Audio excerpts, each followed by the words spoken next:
نحمده ونصلي ونسلم على رسوله الكريم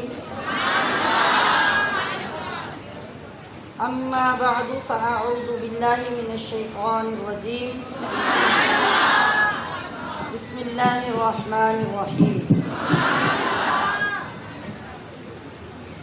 يا أيها الناس قد جاءتكم موعظة من ربكم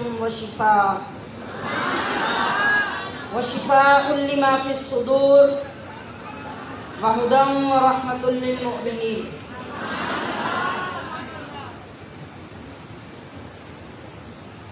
صدق الله مولانا العظيم وبلغنا رسوله النبي الكريم الأمين رب اشرح لي صدري ويسر لي أمري واحلل عقدة من لساني يفقهوا قولي سبحانك لا علم لنا إلا ما علمتنا إنك أنت العليم الحكيم اللهم إنا نسألك علما نافعا ورزقا طيبا وعملا متقبلا اللهم أرنا الحق حقا وارزقنا اتباعه وأرنا الباطل باطلا وارزقنا اجتنابه إن الله وملائكته يصلون على النبي يا أيها الذين آمنوا صلوا عليه وسلموا تسليما يا أيها الناس اے لوگو قد جاءتکم موعظہ تحقیق تمہارے پاس ایک نصیحت آ گئی من ربکم تمہارے رب کے پاس سے اور کیا ہے وشفاء لما فی الصدور جو تمہارے دلوں کے مرض ہیں نا، دلوں کی بیماریاں، ان کے لیے اللہ نے اسے شفا بنا کے دیا وہدن اور ہدایت بھی ورحمت اور رحمت بھی۔ اب اگر اگلا لفظ سننا ہے کہ وہ ہے سب کچھ کس کے لیے، وہدن ورحمت للمؤمنین، یہ ساری چیزیں کس کو نصیب ہوں گی؟ مومنین۔ اچھا، اب آج مجھے یہ بتانا ہے کہ یہ کتاب جو نصیحت بھی ہے، دلوں کی بیماریوں کے لیے شفا بھی ہے، ہدایت بھی ہے، اور کیا ہے؟ آخر میں کیا بتایا ہے؟ رحمت بھی ہے۔ کس کے لیے؟ یہ تو اللہ نے فرمایا تھا۔ آغاز میں ہی ذرا مضمون کو سمجھ لیں اچھی طرح۔ یہ تو اللہ نے فرمایا تھا، یہ سب کچھ اس کتاب میں ہے۔ اب یہ کتاب آج ہمارے پاس آ کے جو شکوہ کر رہی ہے وہ کیا ہے؟ قرآن ہر وقت یہ شکوہ کر رہا ہے کہ طاقوں میں سجایا جاتا ہوں، آنکھوں پہ لگایا جاتا ہوں۔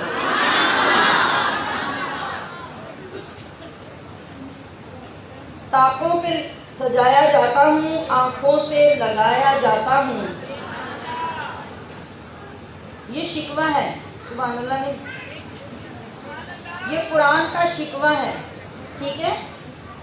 اس کو شکوہ سمجھ کے سنیں، یہ داد والی گفتگو نہیں ہے، شکوہ سن کے پریشان ہونے والی گفتگو ہے۔ اب اس سینس میں سنیے، قرآن کہہ رہا ہے کہ طاقوں میں سجایا جاتا ہوں، آنکھوں سے لگایا جاتا ہوں، تعویذ بنایا جاتا ہوں، دھو دھو کے پلایا جاتا ہوں،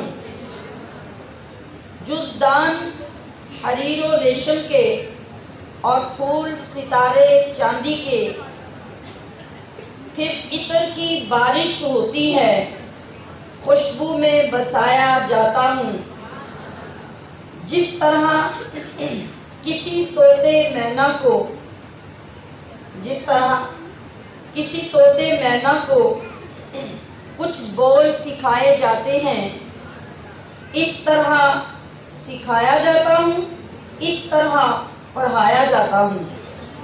اور جب قول و قسم لینے کے لیے، میری طرف دیکھیں، جب قول و قسم لینے کے لیے تکرار کی نوبت آتی ہے، پھر میری ضرورت پڑتی ہے، ہاتھوں پہ اٹھایا جاتا ہوں۔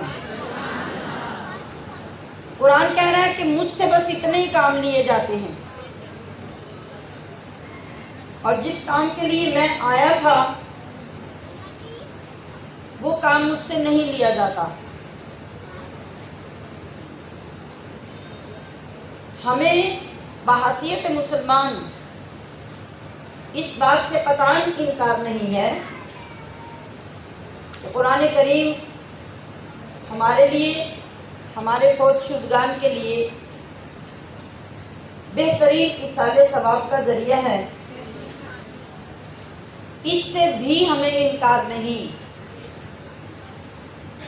کہ قرآن پاک مومنین کے لیے شفا ہے، اور اس سے بھی انکار نہیں کہ دنیا بھر میں کائنات سے اس سے قرآن کریم سے بڑھ کر کوئی ایسی چیز نہیں جس کا نور اس سے زیادہ ہو، اور اس سے بھی انکار نہیں کہ گھروں، دکانوں، کاروباروں اور بازاروں میں اس قرآن سے برکت حاصل کی جاتی ہے۔ دکان شروع کی جائے تو بڑے لوگ دکان میں سب سے پہلے قرآن خوانی کرواتے ہیں۔ گھر نیا بنایا جائے تو بہت سے لوگ گھر میں شفٹ ہونے سے پہلے ختم قرآن کرواتے ہیں۔ گھر میں بیماری آ جائے تو بہت سے لوگ یاسین پڑھانے کے لیے ویڑا مالا اکٹھا کر لیتے ہیں۔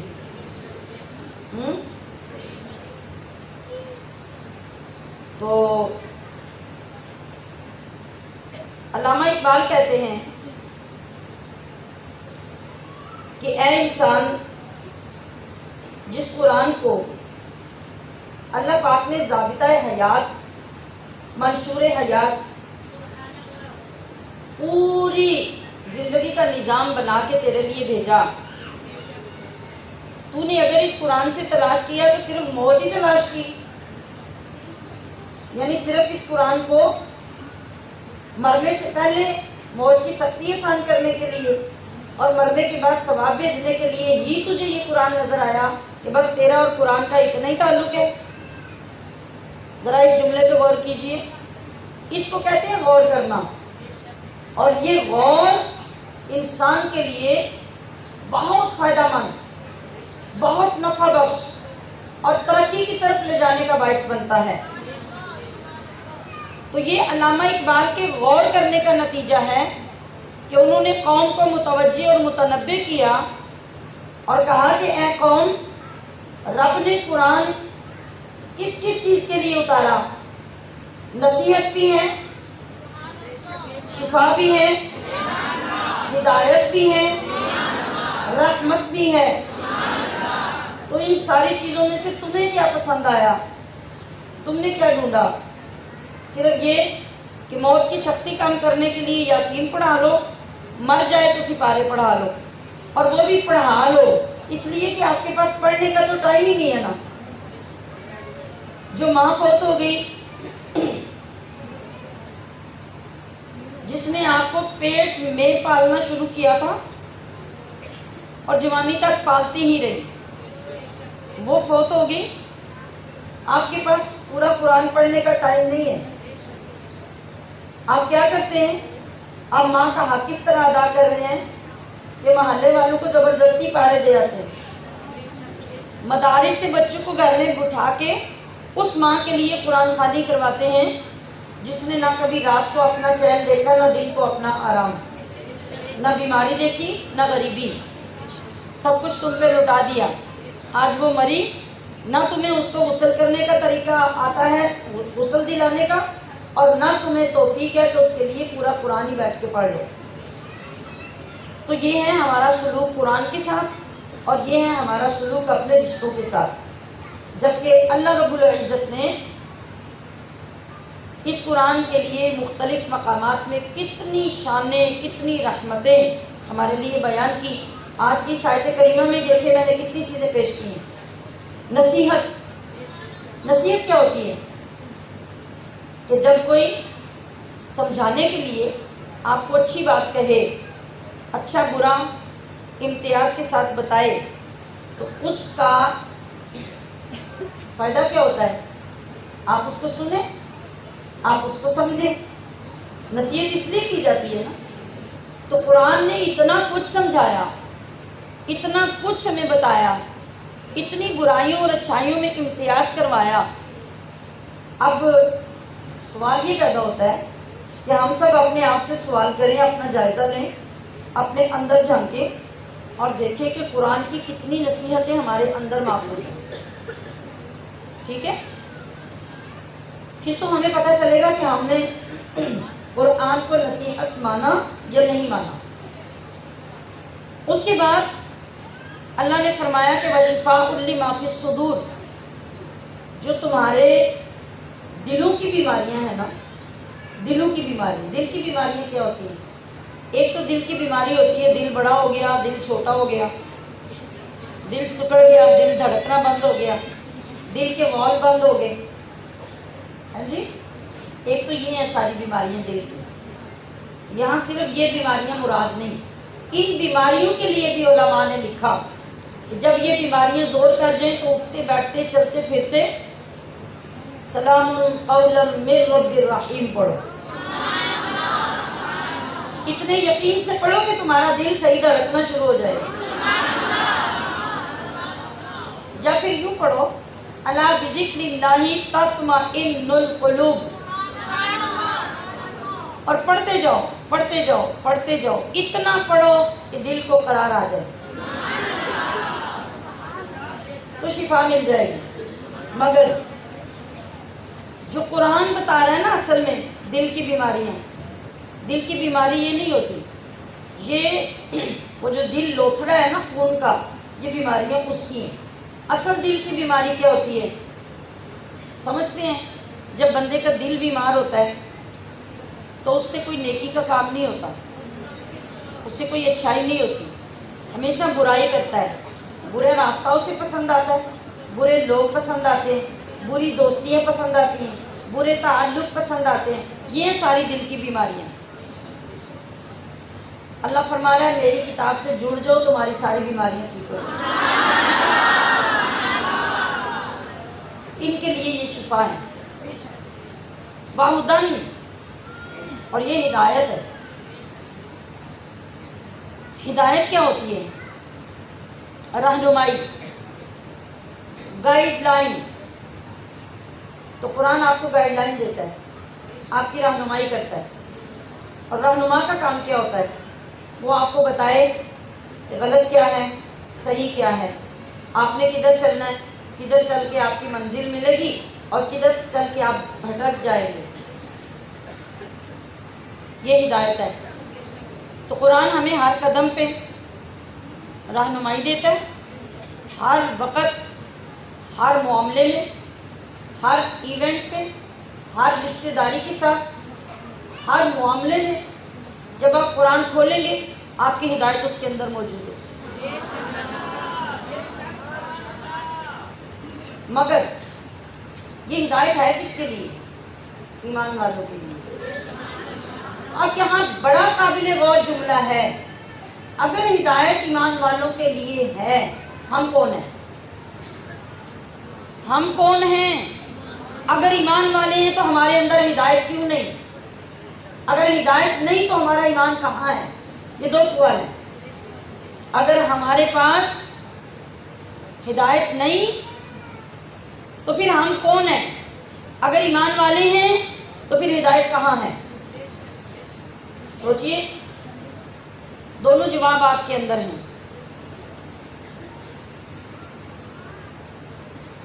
تو پھر کتنی قابل غور بات ہے اور کتنی قابل فکر بات ہے کہ ہم اگر اس میں سے کچھ حاصل نہیں کر پائے تو کتنا خسران ہے، کتنا نقصان ہے،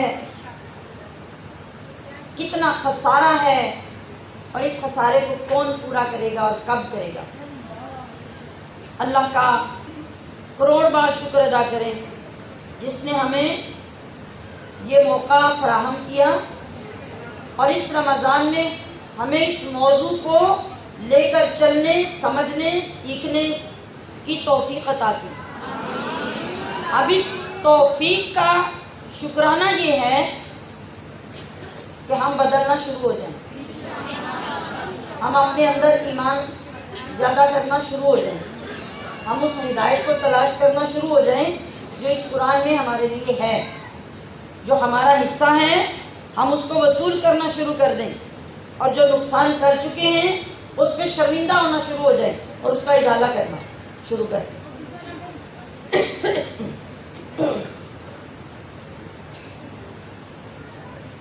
جس وقت آپ سب سے پہلے قرآن کی ہدایت اور قرآن کی رحمت لینے پہ فوکس کریں گے نا، یقین کیجئے ساری بیماریاں آپ کی دور ہونے لگ جائیں گی، اور وہ جو ایصال ثواب کا معاملہ ہے نا وہ بھی ہمارے کامل یقین کے بعد ہی ہمیں اثر کرتا ہے۔ جب ہمارا یقین اور ایمان قرآن کے اوپر کمزور ہوگا تو ثواب بھی تو ہمیں اتنا ہی ملے گا، اس کا فائدہ بھی تو اتنا ہی ملے گا۔ میں نے پچھلے دنوں میں بھی عرض کیا تھا کہ ساری زندگی نہ بیٹی کو قرآن پڑھایا، نہ سکھایا، نہ اس کے احکام اس کو سمجھائے، اور شادی کے دن غیر شرعی لباس، غیر شرعی میک اپ، غیر شرعی گیٹ اپ، اور اس کے سر کے اوپر قرآن کا سایہ کر کے آپ جب لے کے جاتے ہیں تو آسمانوں کے فرشتے بھی آپ کے اوپر تف تف کرتے ہیں۔ یا انسان تیری یہ جرت کہ تو اتنی دنیا کے سامنے قرآن کی بے حرمتی کر رہا ہے۔ تو قرآن کا مقام سمجھنے کے لیے اللہ نے ہمیں یہ دن عطا کیے ہیں۔ تو ہر روز گفتگو سے پہلے میری یہ آپ کی خدمت میں گزارش ہوتی ہے کہ ہر دن کی گفتگو کو اول سے سمجھنا شروع کیا کریں اور ایک ایک لفظ پہ غور کر کے اپنی ذات کے اوپر اپلائی کیا کریں کہ یہ ساری باتیں ہمارے اوپر کتنی فٹ آتی ہیں اور ہم ان ساری باتوں سے کتنے دور ہیں۔ تو پھر ہر دن میں ایک قدم آگے بڑھائیں، ہر دن میں ایک قدم آگے بڑھائیں اور اپنے آپ کو قرآن کی تعلیمات کے مطابق ڈھالنے کا پکا ارادہ کریں۔ تب ہمارے اندر کی کیفیت بدلے گی اور تب ہمارے اعمال کا دائرہ کار بدلے گا، اور پھر انشاءاللہ ہم اپنی زندگیوں کو، اپنی ایکٹیویٹیز کو، اپنی ترجیحات کو بدلنے میں کامیاب ہو سکیں گے۔ ہم نے دنیا کے سارے ٹاپکس پہ باتیں کی، باتیں کرنا سیکھی، مگر ہم نے قرآن کے ٹاپک کو نہیں سمجھا۔ ہم یہ سمجھتے ہیں کہ کسی کی اچھی اور بری ہر بات میں اثر ہوتا ہے، لیکن ہمیں آج تک یہ سمجھ نہیں آئی کہ قرآن کی اثر تاثیر کیا ہے۔ جی فرمایا گیا کہ لا یبقى من القرآن الا رسمہ ولا یبقى من الاسلام الا اسمہ۔ قیامت قریب آ رہی ہے تو اس زمانے میں کیا ہے کہ قرآن لوگوں کے اندر باقی نہیں رہ جائے گا سوائے رسم کے طور پہ۔ تو میں نے ابھی یہی بات کہی نا کہ یہ رسم ہے، شادیوں میں یہ رسم ہے، قرآن ساتھ بھیجنا بھی رسم اور اوپر سر پہ رکھ کے لے کے جانا بھی رسم، قسم کے لیے قرآن لا کے آگے رکھ لینا یہ بھی رسم۔ قرآن باقی نہیں رہا، رسم باقی رہ گئی، اور کہا گیا کہ قیامت کے نزدیک اسلام باقی نہیں رہے گا، صرف اس کا نام رہ جائے گا۔ یہ بات سچ ہوگی کہ نہیں؟ ہمارے اوپر بات سچ ہوگی کہ نہیں؟ ہم سے پوچھے آپ کون ہیں تو ہم کہتے ہیں مسلمان۔ تو ہے کیا اندر ہے کیا؟ ہماری مثال ایگزیکٹلی ایسی ہے کہ کسی بوٹل کے اندر زہر بھر کے اوپر شہد کا ٹائٹل لگا دو، اور کوئی پوچھے بھی اس بوتل میں کیا ہے تو آپ کہے کہ یہ ٹائٹل دیکھ لو، تو بندہ ٹائٹل دیکھ کے مطمئن ہو جائے اور گھر لے کے جائے تو اس کا کباڑا ہو جائے، کیونکہ جو اصل ہوگا پیے گا تو وہ نا، لیکن ٹائٹل کوئی اور تھا۔ آج ایسے ہی ہمارا حال ہے۔ ہماری مسلمانی پر اگر کوئی اعتماد کر کے ہمارے ساتھ چلے گا اس کا بھی کباڑا ہی ہوگا، اس لیے کہ ہمارے اندر اسلام والی کوئی چیز ہی نہیں ہے۔ نہ ہم وعدے کے پکے، نہ ہم قول و قرار کے پکے، نہ ہم عمل کے مضبوط، نہ ہم اخلاقیات میں اسلام کے مطابق، نہ سنت رسول میں ہم اسلام کے مطابق، تو پھر مسلمان کیسے؟ ان ساری باتوں کا ذکر کرنے کا مطلب کیا ہے کہ ہم خود اپنی اصلاح کی طرف آئیں، ہم اپنا جائزہ لیں اور اپنے آپ کو درست کرنے کے لیے تیار ہو جائیں۔ یہ ہماری ذمہ داری ہے نا۔ ایسا ہوتا ہے کہ بعض اوقات ہم ساری چیزوں کو جانتے ہوتے ہیں ماشاءاللہ، لیکن ہماری توجہ نہیں ہوتی۔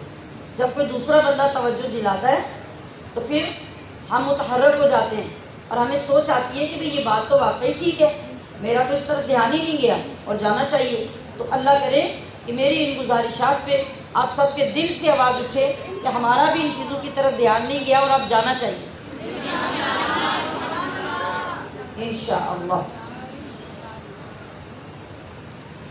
اس لیے کہ جس وقت ہمیں ان چیزوں کی سمجھ آ جائے گی نا تو یقین کیجئے کہ وہ طاقت،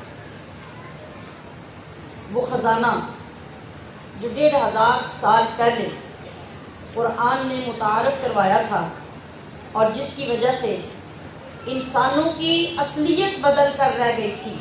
کون سے انسان؟ جس بستی میں قرآن نازل ہوا تھا، جن کو انسان کہتے ہوئے شرم آتی تھی، وہ انسانوں کے رہنما بنے اس قرآن کی وجہ سے۔ تو آج اگر ہم ان ساری چیزوں کو دوبارہ اپنانے کے لیے تیار ہو جائیں، آج بھی یہ معاشرہ قرآنی معاشرہ اور اسلامی معاشرہ بن جائے گا۔ اور یہ بات آپ خواتین کے لیے قابل فخر ہے کہ یہ ذمہ داری، یہ صلاحیت اور یہ طاقت اللہ نے آپ سب کو عطا کی ہے۔ ساری دنیا کے مرد اکٹھے ہو کے اگر یہ کوششیں کر کے تھک جائے نا کہ معاشرے کے نظام کو ٹھیک کر لیں، آپ لوگوں کے لیے یہ فخر کی بات ہے کہ مرد معاشرے کی اصلاح نہیں کر سکیں گے۔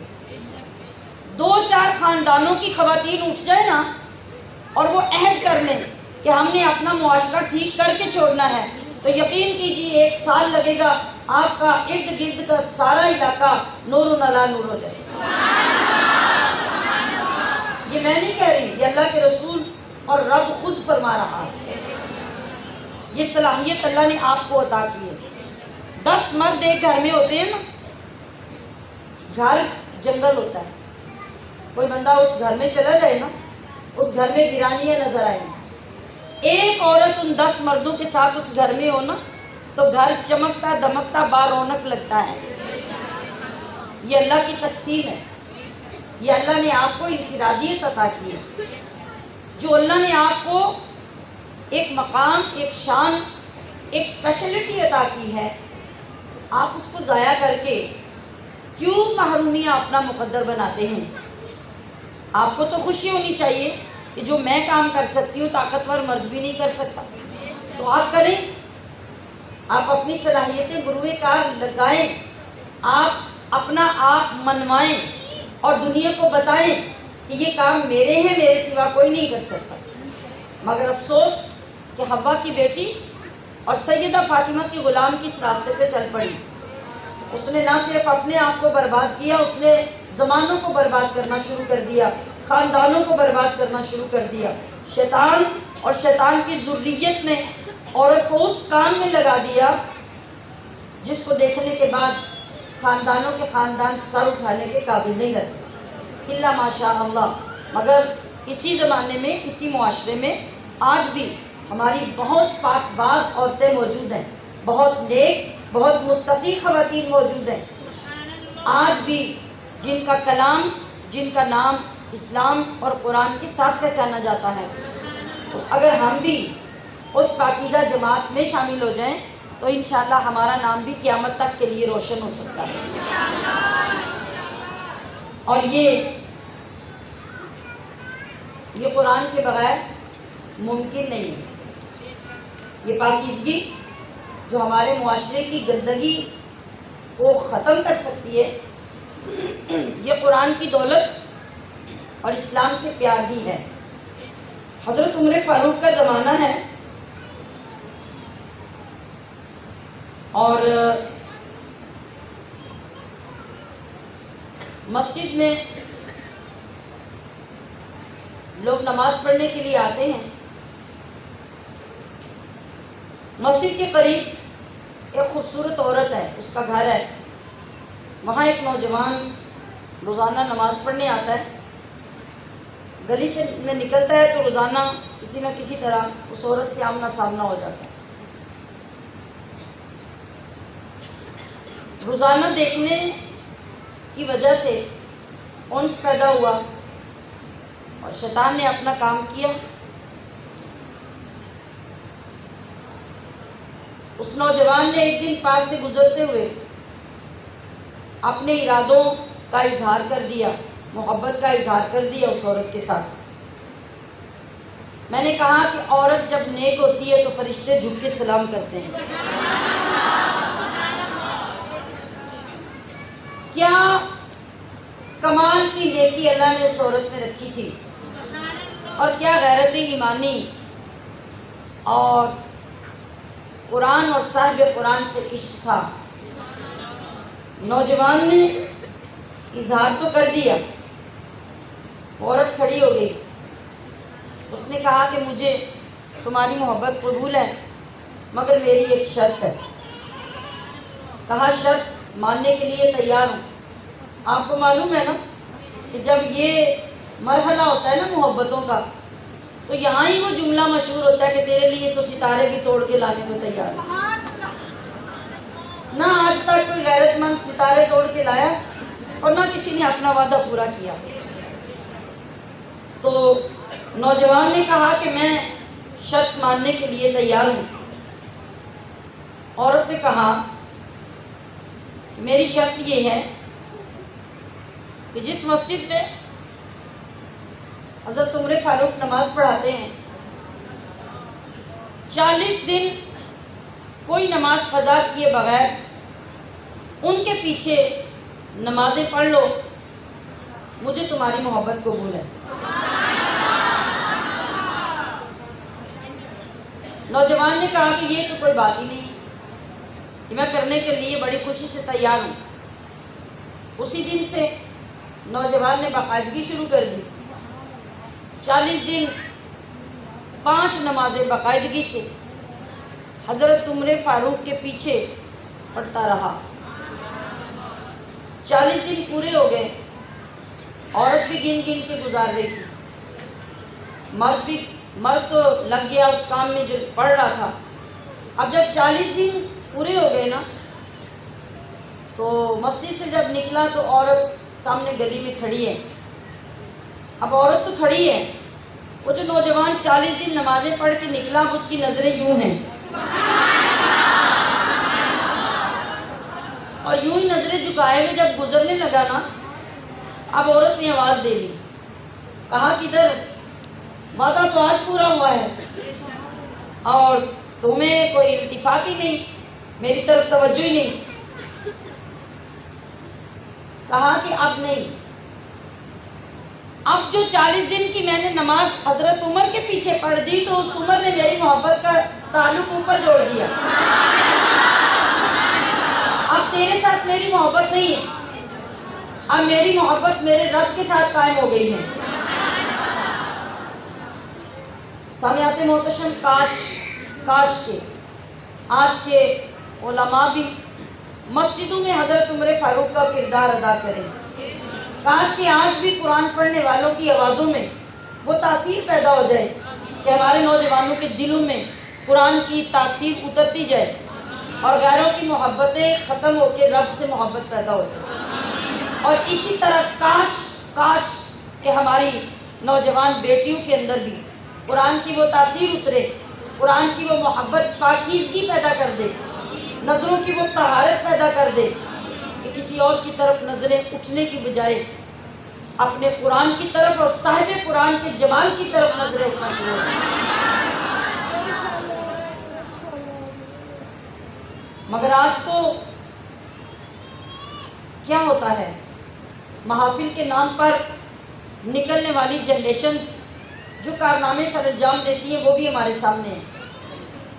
شرم سے سر جھک جاتے ہیں کہ کس کا نام استعمال کر کے ہماری اولادیں کس طرف جا رہی ہیں. اور مسجدوں کے حالات کیا ہیں؟ مسجدوں میں نماز پڑھنے والوں کی جیبیں کاٹنے والے بھی مسجدوں میں جاتے ہیں، نمازیوں کے جوتے اٹھانے والے بھی مسجدوں میں جاتے ہیں. آج ہمارا دین کے ساتھ یہ تعلق ہے، آج ہم دین کو اس طریقے سے نبھا رہے ہیں. اور ایک وقت کیا تھا، ایک وقت تو یہ تھا کہ مسلمانوں کو لوگ دیکھتے تھے نا غیر مسلم، تو ان کے چہرے دیکھتے ہی مسلمان ہو جایا کرتے تھے. ان کے چہرے دیکھتے ہی مسلمان ہو جایا کرتے تھے. ایک مرتبہ حضرت امام محمد علیہ الرحمہ کا جنازہ جا رہا تھا اور ایک یہودی دیکھ رہا تھا، اس کے دل کے اندر ایک ہلچل مچی. لوگوں کو دیکھا کہ کس جوش جذبے عقیدت کے ساتھ آپ کا جنازہ لے جا رہے ہیں.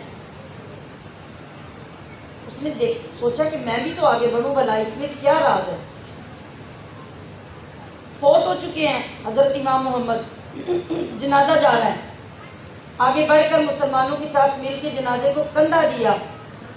وہ کندھے کے اوپر جب چارپائی کی لکڑی لگی تو یہودی کے اندر وہ کشش پیدا ہوئی کہ بے ساختہ لا الہ الا اللہ محمد رسول اللہ پڑھ کے مسلمان ہو گئے. یہ مومن کی شان ہے کہ مرنے کے بعد بھی بد مذہبوں کو ایمان کی دولت دے کے جا رہے ہیں. اور ایسے ہی کسی ایک اور وقت میں آپ کی زندگی میں حضرت امام محمد ہی کی بات ہے، آپ کی زندگی میں آپ کی زیارت کی، آپ کا جلال، آپ کا جمال، آپ کا روب، آپ کا حسن جب دیکھا تو وہاں پر بھی وہ یہودی مسلمان ہو گیا کلمہ پڑھ کے اور کہا کہ میں نے دیکھا کہ یہ شخص جو ایک امتی ہے اور اس کا نام محمد ہے، تو اس چھوٹے محمد کے جمال و جلال کا یہ عالم ہے، تو تمہارے بڑے محمد کے جلال و جمال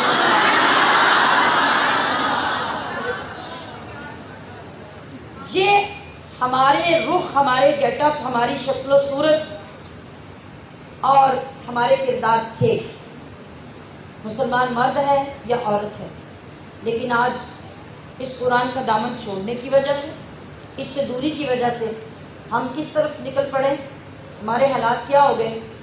آج اگر کوئی ہماری کتاب پڑھے، قرآن عظیم کی تلاوت کرے تو اس کو سمجھ آتی ہے کہ یہ اللہ کا کتنا بڑا معجزہ ہے. اور اگر کوئی ہماری شکلیں دیکھے، ہمارے کام دیکھے، تو کوئی شخص مسلمان ہونے کے لیے تیار نہیں. عزیزات محتشم، ہمارا مشن کیا ہے؟ ہمارا مشن یہ ہے کہ آئیے اس انداز میں، اس سانچے میں ڈھل جائیے کہ لوگ ادھر قرآن کھولیں اور ادھر ہماری طرف دیکھیں تو انہیں اسلام کی سچائی کا یقین ہو جائے کہ واقعی جو کچھ قرآن میں لکھا ہے وہ سارا کچھ تو ان لوگوں کے اندر نظر آ رہا ہے. قرآن کے ساتھ جو محبت کرنے کا اللہ کریم نے حکم دیا ہے، ہم اس محبت کو اپنائیں تو آج جو کانٹے ہمارے معاشرے میں بکھرے پڑے ہیں، انشاءاللہ وہ سب پھولوں میں تبدیل ہونے کے لیے تیار ہو جائیں گے.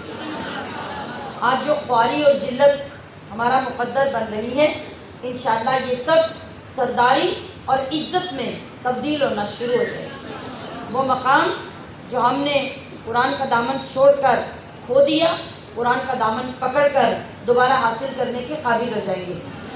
اور میں نے عرض کیا کہ اس کا آغاز اللہ نے آپ کے نصیب میں لکھا ہے۔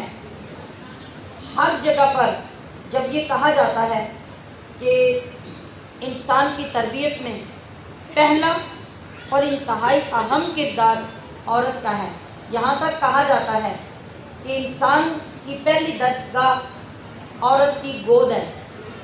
کیا رکھا ہے عورت کی گود میں؟ کبھی غور کیا؟ عورت کی گود میں کیا رکھا ہے کہ اس کو درسگاہ کہا گیا؟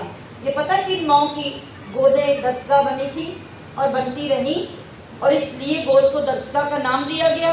یہ ان ماؤں کی گودیں جن کے گودوں میں بچے بیٹھتے تھے، بچے جن کی گودوں میں آ کے جن کے سینے سے غذا لیتے تھے، اور اس سارے ٹائم میں وہ پاک باز اور باوضو طہارت کا پہ کر عورتیں بچے کو دودھ پلاتے پلاتے گود میں سلاتے سلاتے نہ جانے کتنا کتنا قرآن سنا دیا کرتی، وہ ان کے خون کی گردش میں شامل ہو جاتا تھا، وہ ان کی سانسوں کی آواز میں شامل ہو جاتا تھا۔ اور یہی بات تھی کہ بچے جوں جوں بڑے ہوتے جاتے تھے تو پڑھے بغیر قرآن پڑھتے جاتے تھے۔ یہ وہ مائیں تھیں جن کی گودیں درسگاہیں تھیں۔ تو آج ہمیں اپنی گودوں کو دوبارہ ویسا بنانے کی ضرورت ہوگی۔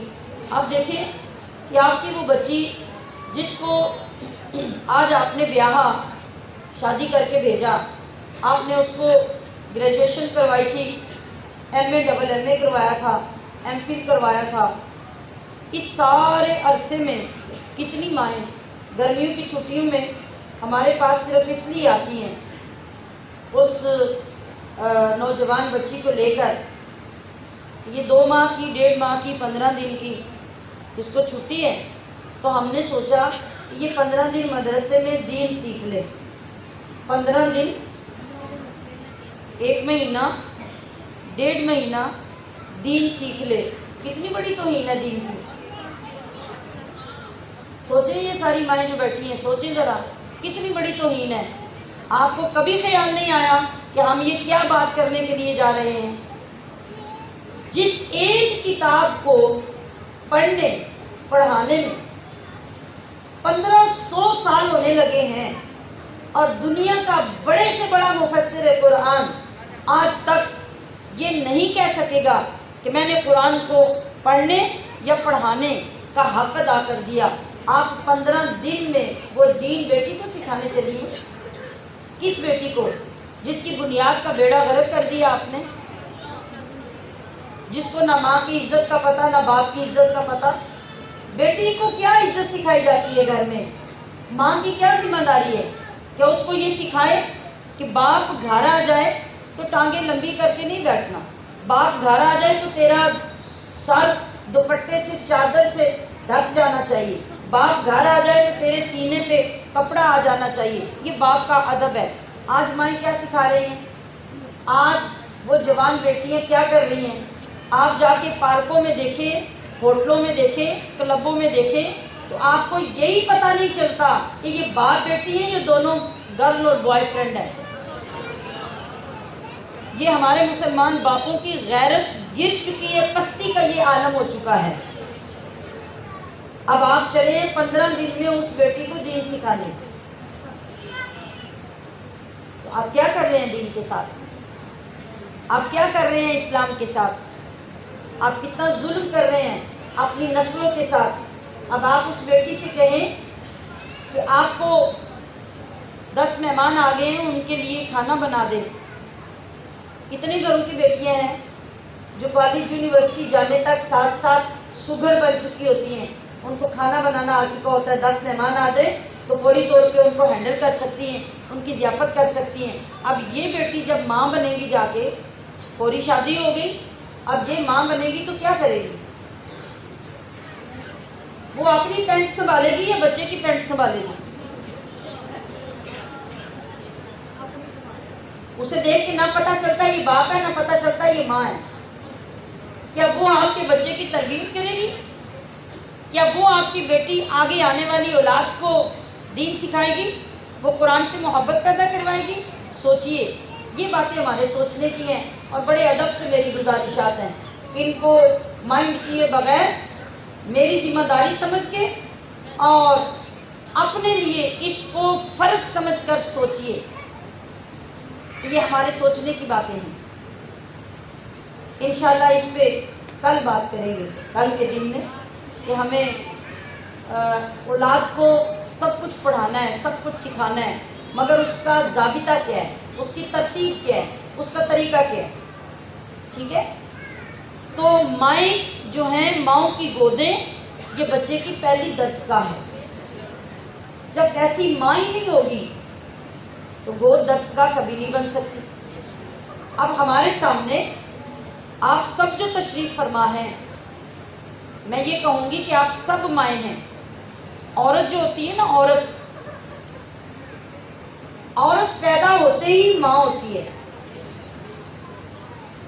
ہم نے 2-3 دن پہلے حضرت سیدہ خاتون جنت کے یوم میں یہ لفظ سنا تھا نا، کہ ام ابیہا، اپنے باپ کی ماں. کیا تھا؟ جو بیٹی ہوتی ہے نا، بیٹی فطری طور پر اس کے اندر اللہ نے ایک ماں رکھی ہوتی ہے. وہ ہمدردی، وہ محبت، وہ جذبہ خدمت بیٹے کرتے ہیں. لڈو تو آپ بیٹوں کے پیدائش پہ بانٹتے ہیں نا، خدمت کون کرتا ہے؟ بیٹیاں. اور یہ اللہ کی تقسیم ہے. بیٹے کے اندر وہ چیزیں اللہ نے رکھی نہیں، بیٹی کے اندر وہ چیزیں اللہ نے رکھی ہیں جس کو ماں بننا تھا. تو بیٹی پیدا ہوتے ہی ماں ہوتی ہے. اگر وہ جذبہ کسی عورت کے اندر نہیں تو سمجھو وہ ماں بننے کے قابل ہی نہیں. تو میں نے کیا عرض کیا کہ میرے سامنے آپ سب مائیں بیٹھی ہیں. کوئی موجودہ مائیں ہیں، کوئی مستقبل کی مائیں ہیں. آپ سب کو یہ چیزیں سیکھنی ہیں. اگر آج آپ اس کے لیے سنسیئر نہیں ہوں گے، سنجیدہ نہیں ہوں گے، اور اپنی ذمہ داریوں کو آج ایکسیپٹ نہیں کریں گے تو کل بھی کچھ نہیں ہونے والا. آج اپنی ذمہ داریوں کو لے کے چلنا شروع کر دیں. وقت آنے پہ آپ اتنی اعلیٰ کردار مائیں بنیں گی کہ لوگ آپ کی مثالیں لیں. میں نے چند دن پہلے آپ سے عرض کیا تھا نا کہ ہم اگر اسلاف کی بات کرتے ہیں کہ وہ لوگ رمضان میں اتنے قرآن پڑھتے تھے، تو اللہ نے آج کے دور میں بھی ایسے نوجوان پیدا کیے ہیں جو آج بھی یہ کر رہے ہیں. کچھ سال پہلے میں نے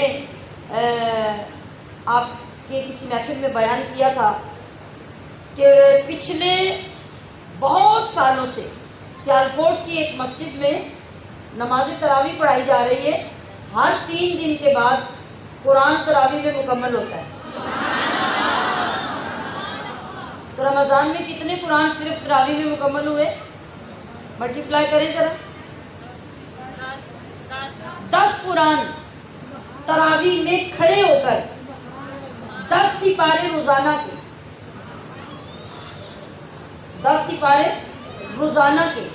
اب وہ مقتدی کتنی عظمتوں کے حامل ہیں جو قرآن سنتے تھکتے نہیں ہیں، اور وہ قاری حضرات کتنی عظمتوں کے حامل ہیں جو 10 پارے تو دن کو دہراتے ہوں گے اور 10 پارے پھر رات کو سناتے ہوں گے. اور سال ہر سال سے وہ خاصیت اس مسجد کی ہے جہاں آج تک اس طریقے سے لوگ نمازیں پڑھ رہے ہیں. تو پتہ کیا چلا کہ نیکی حاصل کرنا اور عظمتوں سے سرفراز ہونا یہ کسی زمانے میں بھی امپاسبل نہیں ہوتا. یہ ڈیپینڈ کرتا ہے ہمارے تقوی پر، ہماری محبت خداوندی پر، اور ہماری محبت اسلام پر. یہ سارے کام آج بھی کر سکتے ہیں. اور میں نے یہ بات بھی شاید آپ سے شیئر کی ہوگی کہ ہمارے اسی گجرات میں ایک خاتون کافی عرصہ ہو گیا وہ وفات پا گئی. وہ مجھ سے ملا کرتی تھی، بہت نیک خاتون، اور ان کے چہرے سے دیکھ کے پتہ چلتا تھا کہ انہوں نے بڑی نیکیاں کما رکھی ہیں. کم و بیش ان کی وفات کے وقت ان کی 60 سال سے زیادہ عمر تھی. اور یقین کیجئے کہ رجب کا چاند جب نکلتا اس چاند کو دیکھ کر وہ روزہ رکھنا شروع کرتی اور رمضان کی آخری تاریخ تک لگاتار 3 ماہ کے روزے وہ رکھتی. گرمی ہے، سردی ہے، بہار ہے، خزاں ہے، بیماری ہے، صحت ہے، اس خاتون کا یہی معمول رہا. اللہ تعالیٰ نے وہ اثر ان کی بیٹیوں میں بھی رکھا.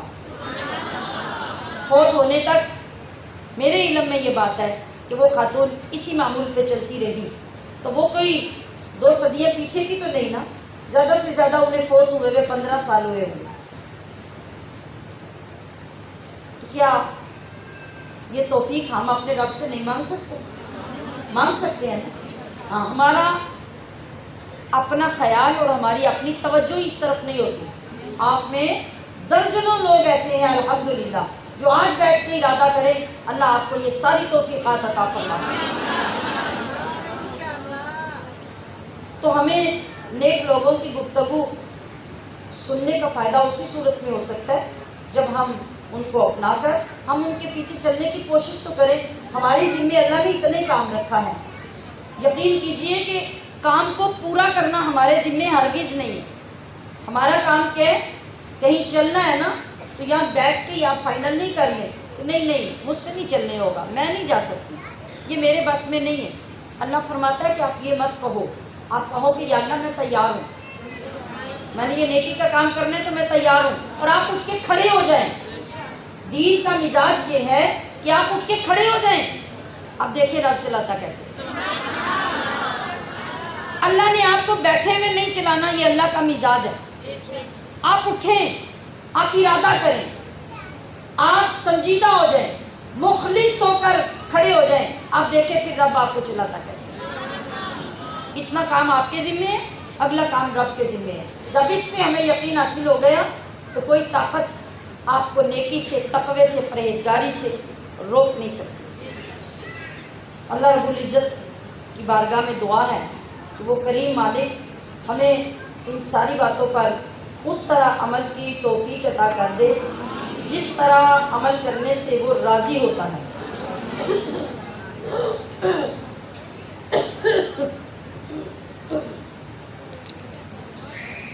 چلیے ہم اب آگے آج کا مرحلہ شروع کرتے ہیں.